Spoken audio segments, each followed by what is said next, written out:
भाभी एक मिनट मेरी बात सुनिए। भाभी प्लीज वैदे की खातिर ये बात सुन लीजिए। आप जो बात कह रही हैं मैं उसे झुठलाऊंगा नहीं, सही कह रही हैं आप। लेकिन आपको भी ये समझना पड़ेगा कि ये सब कुछ मैं जानबूझ के नहीं कर रहा हूं। ये डायरी लिखने का आइडिया मुझे खुद वैदे ही नहीं दिया था और उसके सामने मैं सब कुछ बताता चला गया। अपने दिल को, अपने इमोशंस को सब खोल के रख दिया उसके सामने। हाँ, मैंने ये नहीं सोचा कि इन सब से वैदे ही पर क्या गुजरेगी। आप चिंता मत करिए भाभी, मैं वैदे से बात करूंगा। वंस एंड फॉर ऑल उसे समझा दूंगा कि वो मेरी दोस्त है और हमेशा खास दोस्त रहेगी। उससे ज्यादा वो मुझसे उम्मीद ना रखे। उम्मीद ना रखे? यहाँ उम्मीद से कई ज्यादा आगे बात बढ़ चुकी है माधव भैया। आप वैदेही के इतने करीब होकर भी ये नहीं समझ सके कि वो आपको सिर्फ अपना दोस्त नहीं समझती है, बल्कि आपसे प्यार करती है, बहुत प्यार। अब तो ये बात वैदेही भी समझ चुकी है कि आपकी आंखों में सिर्फ और सिर्फ चित्रा भाभी के प्यार की पट्टी बंधी हुई है। इसीलिए तो आपको वैदेही दिखाई ही नहीं देती, ना उसे समझ पा रहे हैं। आपका प्यार पाने के लिए वो चित्रा भाभी बनने की कोशिश कर रही है। पल पल घुट घुट के जी रही है वो। इसलिए माधव भैया, सिर्फ आपके लिए। पर अफसोस इस बात का है कि आप इन सारी बातों से बिल्कुल अनजान हैं। ये स्वार्थ नहीं है तो और क्या है माधव भैया? एक भोली भाली लड़की की भावनाओं के साथ खिलवाड़ नहीं है तो और क्या है? देखिए मैं... बस माधव भैया, ना मुझे कुछ सुनना है और ना कुछ कहना है।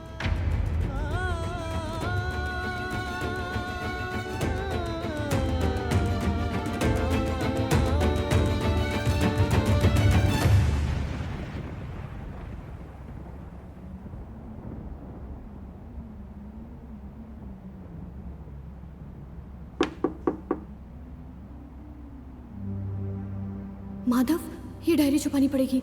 उसे देख लिया मैं अकेले में डायरी पढ़ती हूँ तो उसे बिल्कुल अच्छा नहीं लगेगा।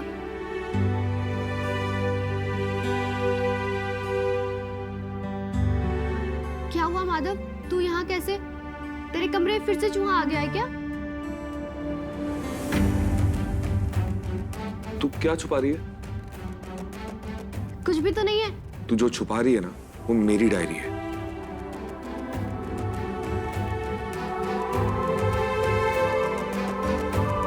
सॉरी माधव, वो मैं बस ऐसे ही पढ़ रही थी। बोल दीजिए माधव, बोल दीजिए वैदेही को कि वो जैसी है वैसी ही बहुत अच्छी है। उसे मेरी तरह बनने की कोई जरूरत नहीं है। पर तुम मेरी डायरी क्यों पढ़ रही है?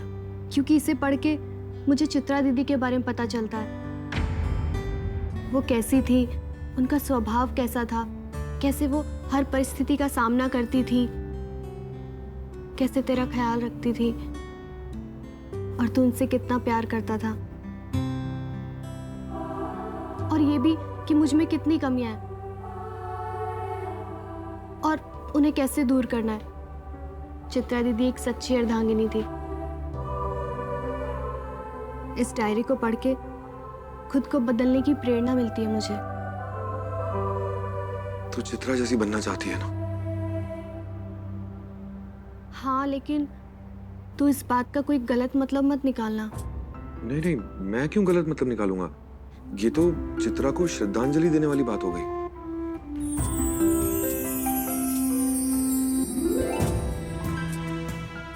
तू क्या करने आया था यहाँ पर? कुछ काम था, कुछ कहना था तुझे?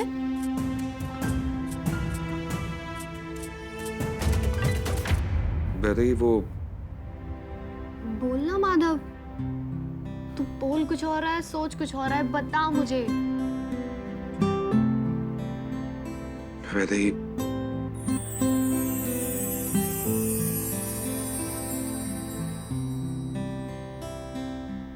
Vaidehi? Oh my God, I am so sorry. मैं तो गलत वक्त पे आ गई। मैं बाद में आती हूँ, सॉरी। कुछ भी नहीं जो तुम सोच रही हो। अच्छा, If you say so, okay. Anyways, Vaidehi, मैंने ना किचन में बेसन घोल के रखा हुआ है। तुम वो स्पेशल पकौड़े बनाती हो ना, वो बनाने में मेरी हेल्प कर दोगी प्लीज? जी ज़रूर।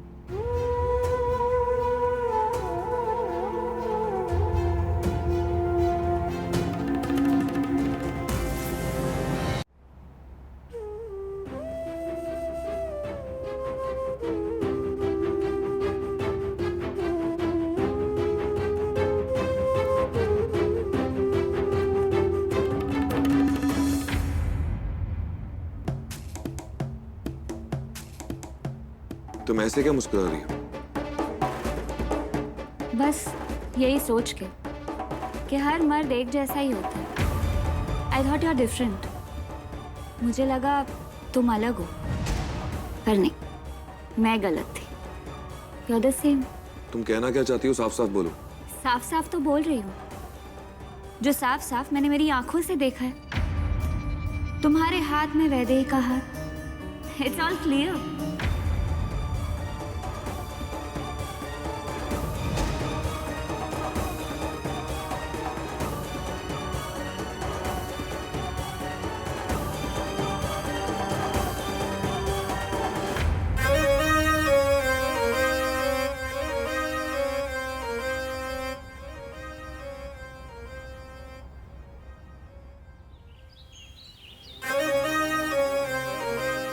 माधव, ये लो गर्मा गर्म पकौड़े खा लो। सच, वैदेही के हाथों में जादू है।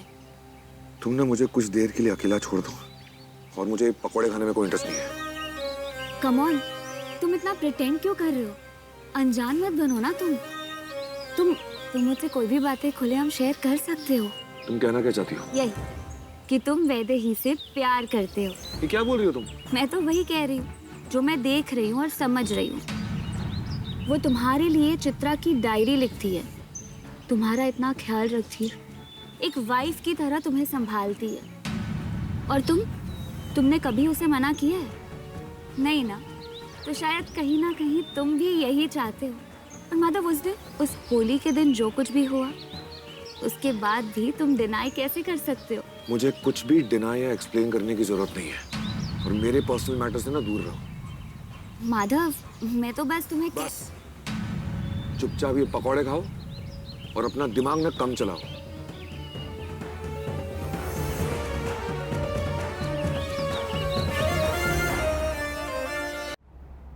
मेरा दिमाग चलाने से कोई नहीं रोक सकता।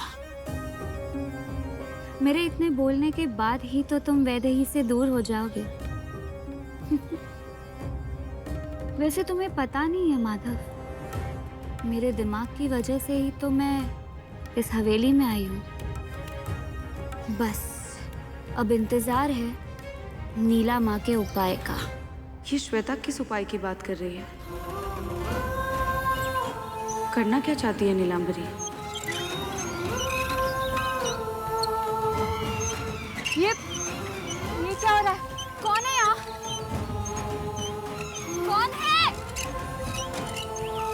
चित्रा, तुम हो ना?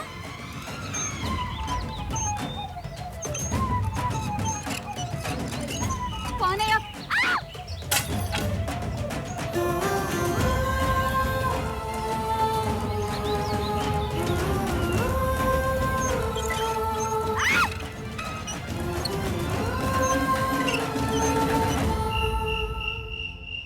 वो भोली भाली लड़की अपना खुद का अस्तित्व मिटाने चली है ताकि वो आपकी पत्नी चित्रा जैसी बन सके और आपका सच्चा प्यार पा सके।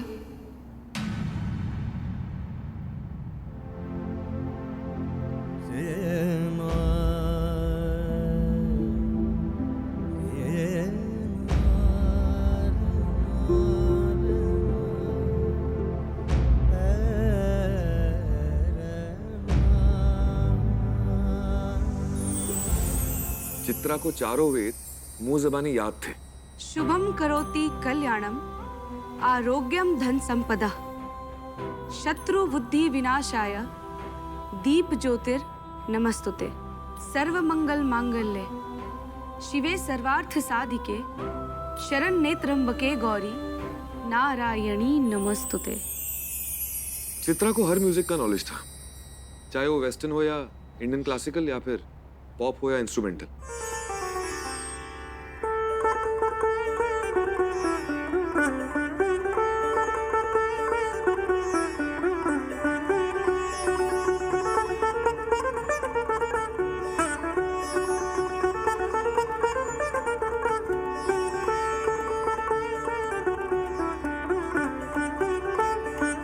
और उसका डांस, जब वो डांस करती थी ना तो मैं अपनी आंखें हटा नहीं पाता था।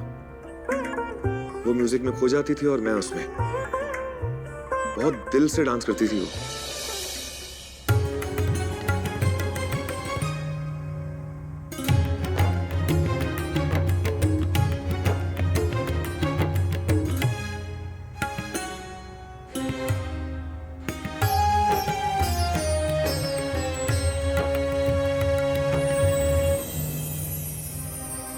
ऐसी कौन सी चीज थी जो चित्रा नहीं कर पाती थी?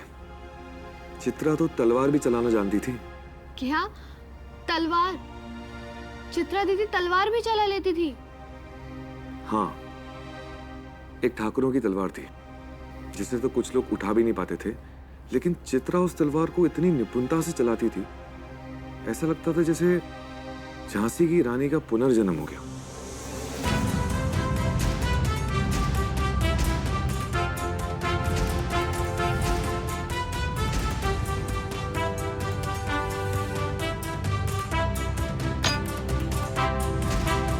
ये मैंने क्या कर दिया चित्रा?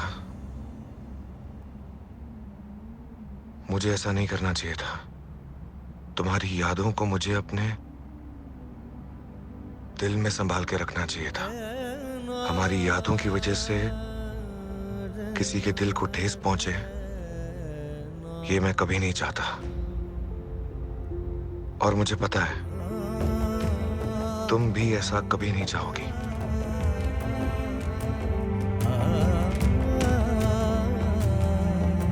मुझे सब ठीक करना होगा। वैदेही को और हर्ट नहीं कर सकता मैं।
वैदेही तू ये क्या कर रही है? वैदेही तू पागल हो गई है क्या? अरे हाथ दिखा। नहीं कुछ नहीं, ठीक है। तेरा हाथ कट गया। तू असली पिक्चर तो यहाँ चल रही है। हम तो फालतू में टीवी देखकर अपना टाइम वेस्ट कर रहे थे। ये चल रहा है असली प्रोग्राम। चल तू मेरे साथ।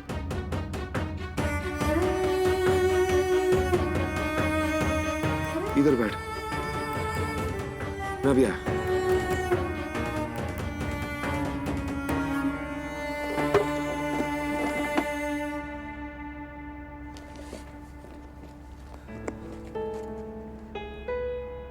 माधव, इन सब की कोई जरूरत नहीं है। छोटी सी चोट है, ठीक हो जाएगी। वैदेही जरूरत है, मुझे दवाई लगाने दे। नहीं माधव, कोई जरूरत नहीं है। बल्कि तूने मेरा हाथ इतनी जोर से पकड़ा हुआ है कि ये दुख रहा है। अब सॉरी, अभी आराम से पकड़ूंगा, लेकिन मुझे दवाई तो लगाने दे। कोई जरूरत नहीं है। वैदेही तू बच्चों की तरह जिद कर रही है। मैं जिद नहीं कर रही हूँ, तू जिद कर रहा है। अरे बच्चा बच्चा बोलना बंद कर मुझे। अरे वैदे दवाई तो लगाने दे वरना इन्फेक्शन हो जाएगा। मुझे कुछ नहीं होगा। मुझे ऐसी चोट रोज लगती है, कुछ नहीं होता। वैदे अच्छा ठीक है, मैं हार गया और तू जीत गई। तेरे पास हर सवाल का जवाब होता है ना, तू मुझे इस सवाल का भी जवाब दे दे। वो तलवार तूने क्यों निकाली थी?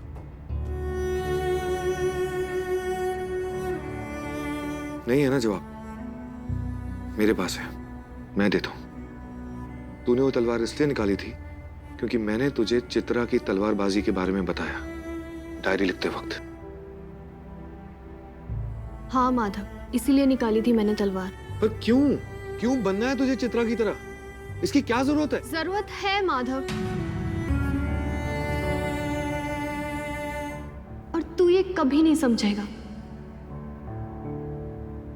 मेरी जिंदगी में पहली बार मुझे कोई लक्ष्य मिला है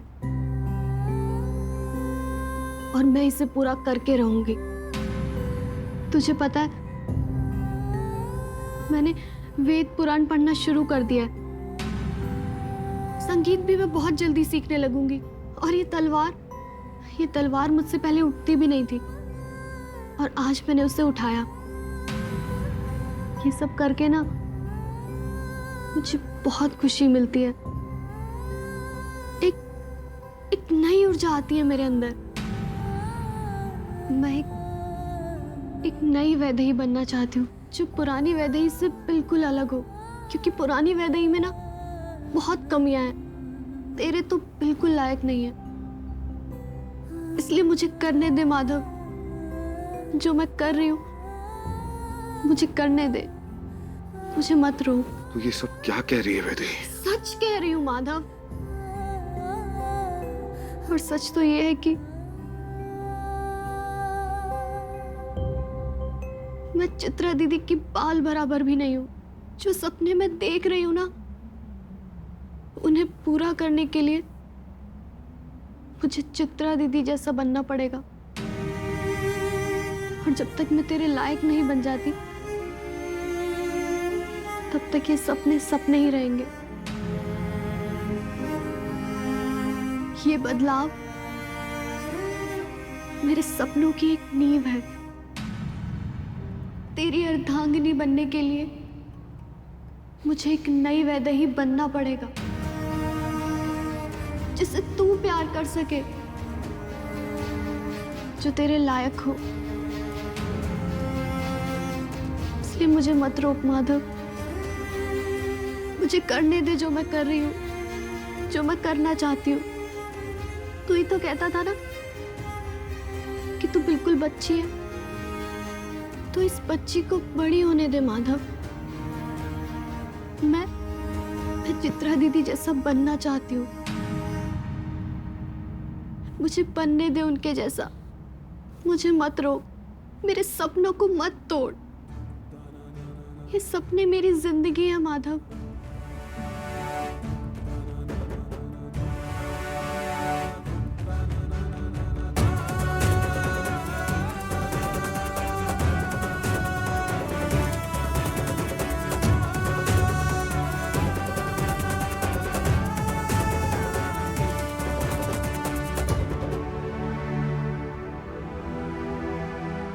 वैदेही के जख्म बहुत गहरे हैं और इन्हें मैं नहीं भर सकता। अगर मैंने उन्हें भरने की कोशिश की तो ये जख्म और गहरे हो जाएंगे और इसका दर्द वैदेही को ही होगा। आखिर जख्म दिए तो मैं नहीं है ना, लेकिन अब मुझे सिर्फ इसका एक ही हल नजर आ रहा है।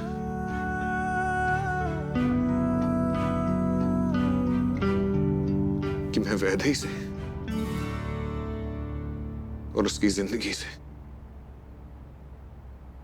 हमेशा हमेशा के लिए चला जाऊं।